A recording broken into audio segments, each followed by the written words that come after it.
Bonjour à tous, ici Maxime pour Ciné Techno et aujourd'hui je vais faire la critique du film First Man, le premier homme, en combo Blu-ray DVD.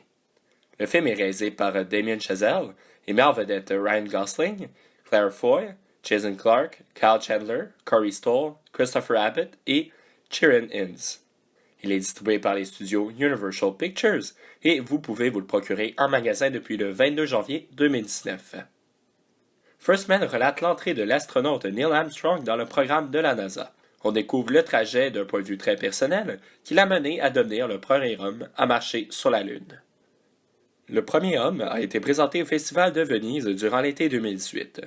Suite à sa présentation, il y a eu une petite controverse entourant l'absence d'une scène où on voit les astronautes planter le drapeau américain dans le sol de la Lune. Personnellement, je ne crois pas que cette scène soit vraiment nécessaire. First Man présente déjà un très bon mélange entre le grandiose et l'intime. Beaucoup de beaux moments de nostalgie et de mélancolie, et d'autres de très grandes intensités également. Malgré le patriotisme présent dans l'œuvre, il y a néanmoins la présence d'un questionnement sur les coûts du projet d'aller sur la Lune pour l'humanité. J'ai bien aimé First Man dans son ensemble, mais il me reste une certaine ambivalence par rapport à mon appréciation.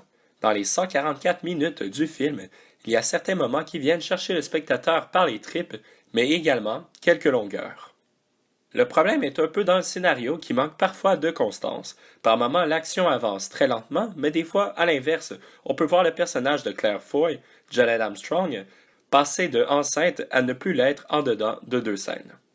De plus, tous les acteurs sont excellents, mais de la façon que le spectateur les voit, il devient difficile pour lui de vraiment les comprendre. Par exemple, Ryan Gosling est selon moi remarquable dans le rôle de Neil Armstrong, mais le personnage est tellement stoïque et détaché qu'il est difficile pour le spectateur de se voir dans son personnage. Certains diront que le problème est plutôt que Ryan Gosling joue trop le Ryan Gosling avec ses airs inexpressifs, mais je ne suis pas vraiment d'accord. D'ailleurs, ce qui est particulier, c'est que le public n'a pas vraiment le sentiment de connaître bien son personnage, mais la caméra est au contraire toujours dans son espace et très près du visage de l'acteur. Claire Foy est plus émotive, mais le même problème est présent avec son personnage. Bien que le film veut être centré sur Neil et son entourage, il y a une forme de distance qui perdure avec le spectateur. Le reste de la distribution est aussi excellente, mais les personnages restent malheureusement trop sous-développés, malgré les plus de 2 heures que le film dure.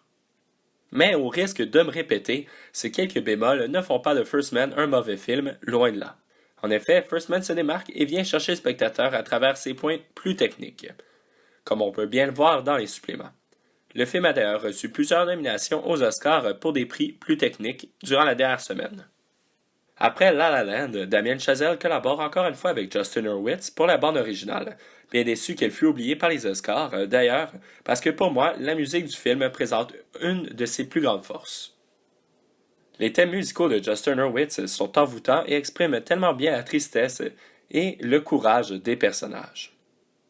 Ce qui me permet d'arriver à la qualité du transfert en Blu-ray. First Man est magnifique, très réaliste, j'ai beaucoup aimé l'utilisation de l'éclairage également. Certaines scènes ont un grain dans l'image qui leur donne un très bel air rétro. Une fois arrivé sur la Lune, l'image devient soudainement d'une clarté époustouflante. Le réalisateur fait également un très bon usage du petit espace des cockpits des divers véhicules pour montrer la beauté de l'espace à travers les hublots de ceux-ci.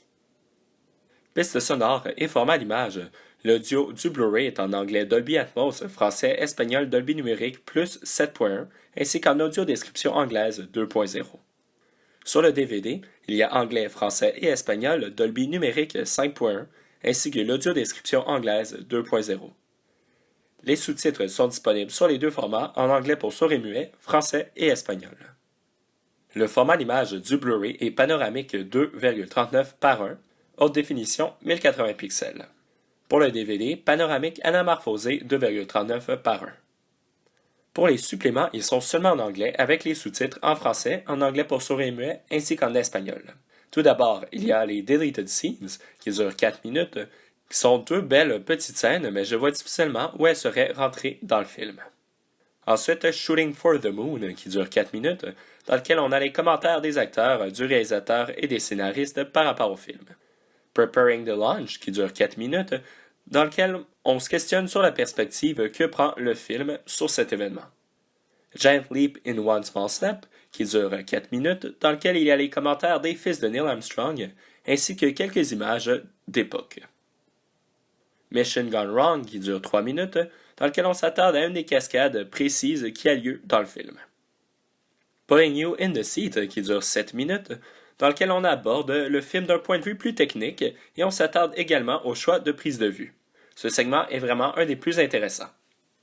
Ensuite, Recreating the Moon Landing, qui dure 6 minutes, dans lequel on voit tout le travail qui a été fait pour la scène sur la Lune et on s'attarde également à la construction du plateau. Shooting at NASA, qui dure 3 minutes, dans lequel on voit les installations de la NASA qui ont été utilisées pour le film. Et le dernier, Astronaut Training, qui dure 4 minutes, dans lequel on voit les exercices d'astronautes que les acteurs ont eu la chance de faire. Pour conclure ma critique, First Man est un très bon film malgré ses quelques faiblesses. Il se démarque d'un point de vue technique, avec ses beaux plans et sa belle musique. Je vous recommande l'écoute de ce film, toutefois il demande quand même un certain effort d'investissement du spectateur. C'était Maxime pour Ciné Techno. Merci beaucoup et surtout, bon visionnement.